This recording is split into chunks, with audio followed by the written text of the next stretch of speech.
और हम आपको ये समझना होगा, हम सबको समझना होगा कि जो अंग्रेजों की चाल होती थी ना, डिवाइड एंड रूल्स, फूट डालो शासन करो, वही पॉलिटिशियंस की भी चाल है।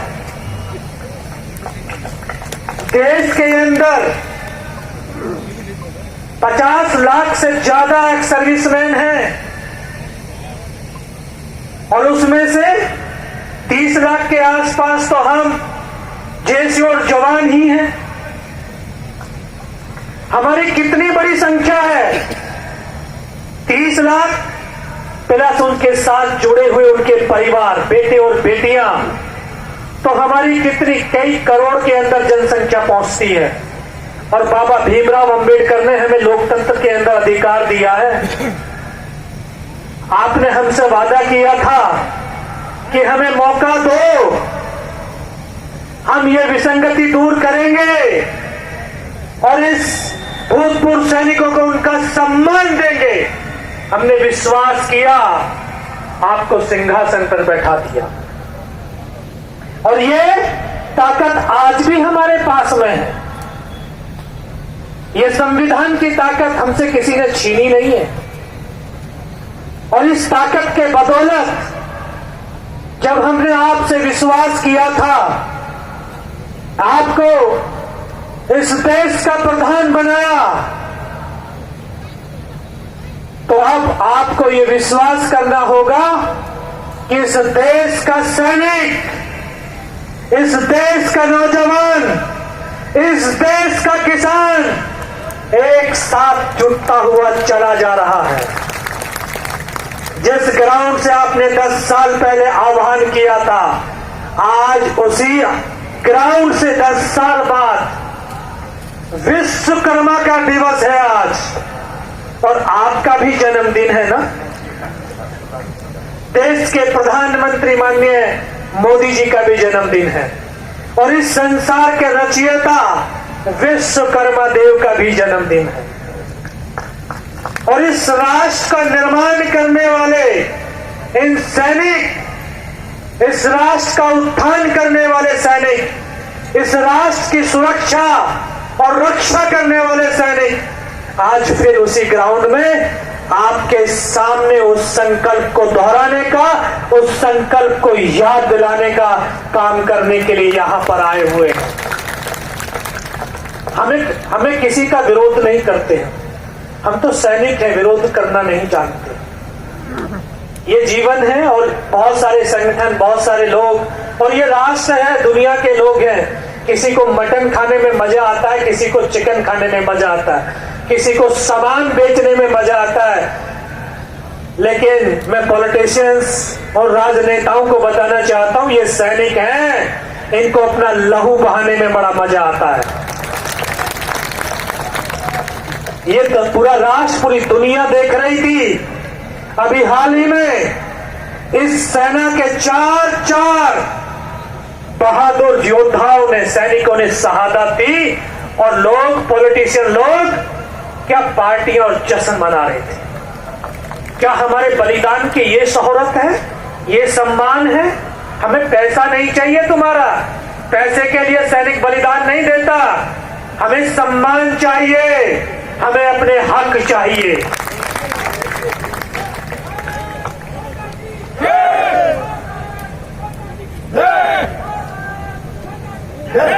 वो हमारे ऑफिसर हैं, ऑफिसर, जवान और जेसीओ एक संगठन है, एक ताकत है जो पूरे विश्व को डरा सकती है, झुका सकती है। आप उनको क्या देना चाहते हो आप दे दीजिए, लेकिन इस जवान और जेसीओ को भी देख लीजिए, क्योंकि ये इस सेना की ताकत है, इस राष्ट्र की ताकत है।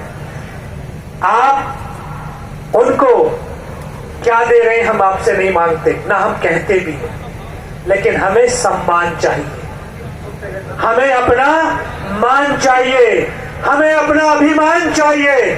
जब इस लहू में परमात्मा ने कोई भेदभाव नहीं किया, जब बॉर्डरों पर शहादत देते हैं तो दुश्मन की गोली कभी ये पूछती नहीं है कि मैं ऑफिसर के जाकर के लगूंगी या जेसीओज के जाके लगूंगी या मैं जवान के जाकर के लगूंगी, वो इस देश के सैनिक को जाकर के लगती है। हर ऑफिसर से लेकर के जेसीओ जवान बराबर शहादत देता है। जब वो शहादत बराबर की है, लहू बराबर का बहाया जाता है, जब हम सर्दियों के क्षेत्र में डिप्लॉयड होते हैं तो वहां का वेतन अलग अलग क्यों हो जाता है? क्या कंधे पर स्टार लगाने वालों को ज्यादा सर्दी लगती है?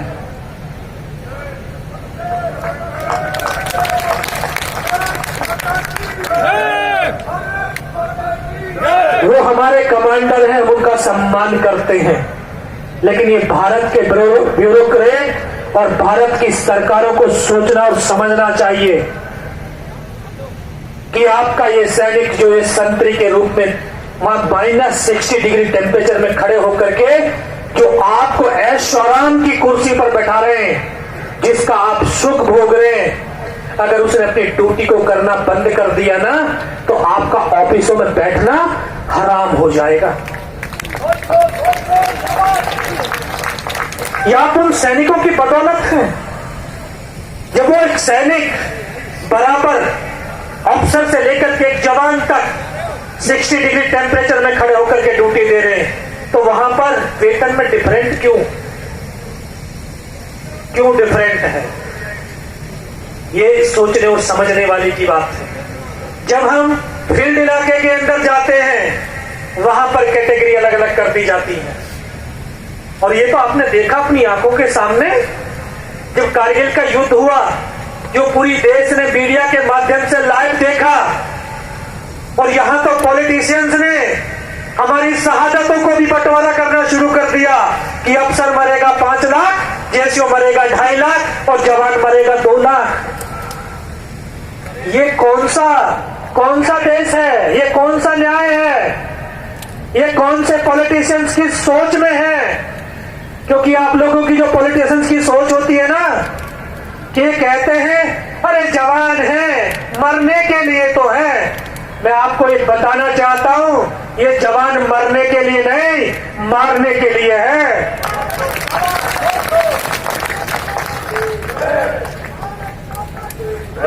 जब ये दुश्मनों के सरों को मूली गाजर की तरह काटते हैं ना, तभी इस देश की आजादी सुरक्षित होती है, तभी ये राष्ट्र सुरक्षित महसूस करता है।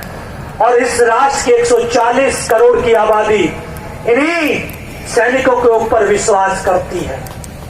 आज बोरविल में बच्चा गिरता है, फौज को बुलाते हैं, आपदाएं आती हैं, फौज को बुलाते हैं, रेल एक्सीडेंट हो जाता, फौज को बुलाते हैं। क्यों? इन आपदाओं से निपटने के लिए आपके पास संगठन नहीं है, आपके पास संस्थाएं नहीं है, लेकिन आपकी उन संस्थाओं का काम करने के तरीके नहीं है। और लोग बोलते फौज क्यों विशेष है? फौज इसलिए विशेष है क्योंकि राष्ट्र की सुरक्षा की अंतिम पंक्ति में खड़ा हुआ एक सैनिक है। इस सैनिक के बाद और सुरक्षा करने वाला कोई नहीं है।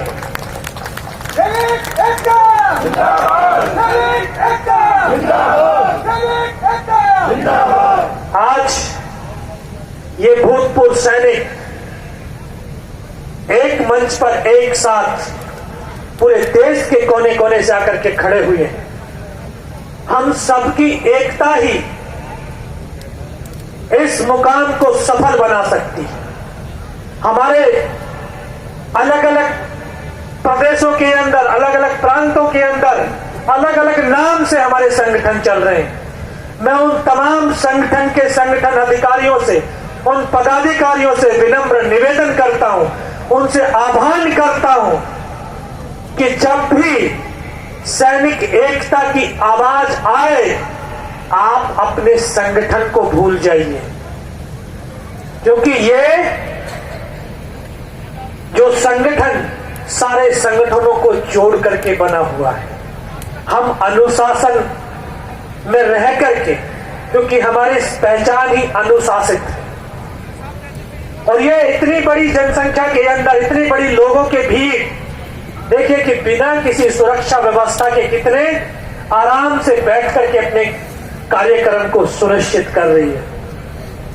ये सीखना है, हमें देश को सीखना चाहिए कि इतनी बड़ी संख्या की गैदरिंग अनुशासित तरीके से कितने आराम से बैठ करके हम अपनी बात को रख रहे हैं। और मैं देश के, क्योंकि ये जवान देश के किसान भी हैं और इन्हीं के बेटे जवान भी हैं, तो जब तक देश का जवान और किसान को सम्मान नहीं मिलता तब तक ये किसान और जवान संघर्ष की राह पर यूं ही चलते रहेंगे। और देश की सरकार और देश के राजनेताओं, मैं आपको ये बताना चाहता हूं कि सैनिक उस संस्था के सैनिक हैं जहां पर हमें एडवांस सिखाया जाता है, विड्रॉल कभी नहीं सिखाया जाता।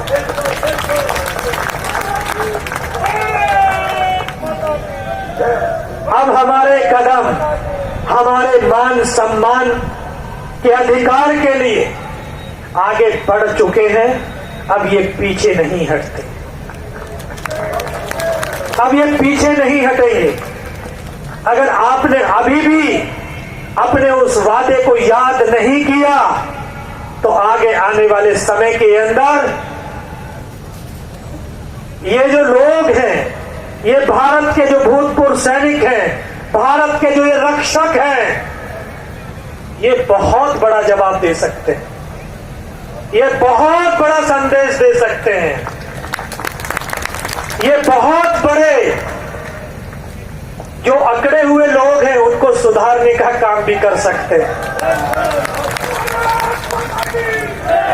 हम किसी पार्टी से संबंध नहीं रखते हैं और सैनिक किसी पार्टी का भी नहीं होता है, सैनिक राष्ट्र का होता है। हम राष्ट्र के हैं और राष्ट्र के ही रहेंगे अंतिम समय तक। लेकिन इस राष्ट्र के लिए जो कुर्बानियां, जो हमने अपना खून बहाया है, ये जो हमारी माता तुल्य विधवा बैठी है, वीरांगनाएं बैठी हैं, हमारी बहनें बैठी हैं, इन्होंने जो अपने मांग के सिंदूर को इस राष्ट्र की सीमाओं पर कुर्बान किया है, इनके सम्मान और मान के लिए हमें आगे बढ़ना है और आगे हम बढ़ते रहेंगे। क्योंकि इन्हीं माओं के बदौलत, इन्हीं माओं ने तो हमें सिखाया था कि बेटा सीने का दूध पिलाया है और सीने पर गोली खाना, कभी पीठ पर गोली मत खाना।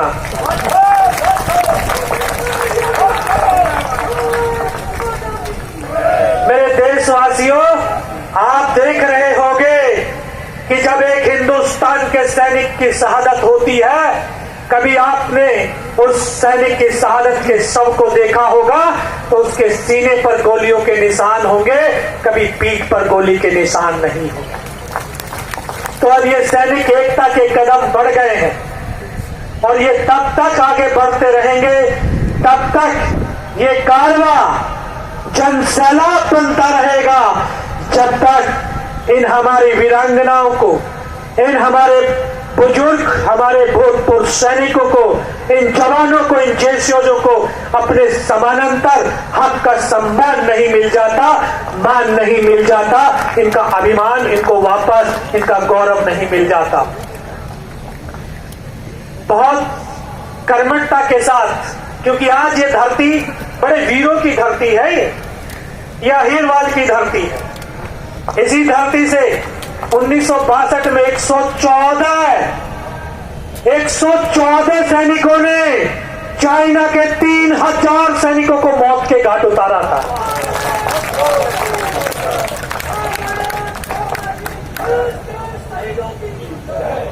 ये वो देश है, क्योंकि इन सैनिकों की बदौलत इस देश के कण कण में जो शौर्य, वीरता और पराक्रम है वो ऐसे ही नहीं आया। इन माओं ने अपने बेटों को कुर्बान किया है, बहनों ने अपनी राखी को कुर्बान किया है, हमारे वीरांगनाओं ने अपने मांग के सिंदूर को कुर्बान किया है, हमारी माओं ने अपनी कोख को इस राष्ट्र के लिए कुर्बान किया है। तब जाकर के धरती का कण कण शौर्य और वीरता से भरा हुआ है। तो देश के जो कोने कोने से मेरे शूरवीर योद्धा, मेरे भूतपूर्व सैनिक, पिता तुल्य बुजुर्ग जो जवान देशों यहाँ पर पहुंचे हैं, मैं उनका हृदय की गहराइयों से आभार व्यक्त करता हूं, क्योंकि आपकी शिक्षा की बदौलत, आपने मुझे पढ़ाया होगा, आपने मुझे शिक्षित किया है, तब जाकर के मैं टाइगर हिल के ऊपर दुश्मनों के साथ लड़ पाया हूं।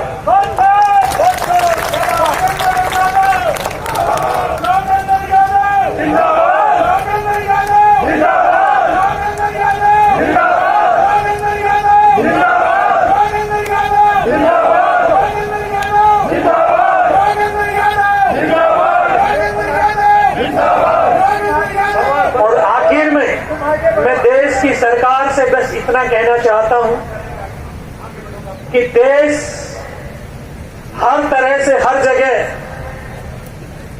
आप बदलाव के, आपके पास सेक्टर हैं, आप वहां पर प्रयोग कीजिए, लेकिन देश की सेना के साथ कोई प्रयोग करने का खिलवाड़ मत कीजिए, क्योंकि ये प्रयोग करने वाली संस्था नहीं है, ये राष्ट्र की रक्षा की संस्थान है, और राष्ट्र की संस्था में कोई प्रयोग नहीं होते हैं, उस संस्था का राष्ट्र के लिए उपयोग होता है। तो इन सैनिकों के साथ जो आप प्रयोग करना चाहते हैं आश्वासन देकर के, वो प्रयोग अब चलेगा नहीं, अब नहीं चलेगा। अब तो हम आपको अपना प्रयोग करके दिखाएंगे। अभी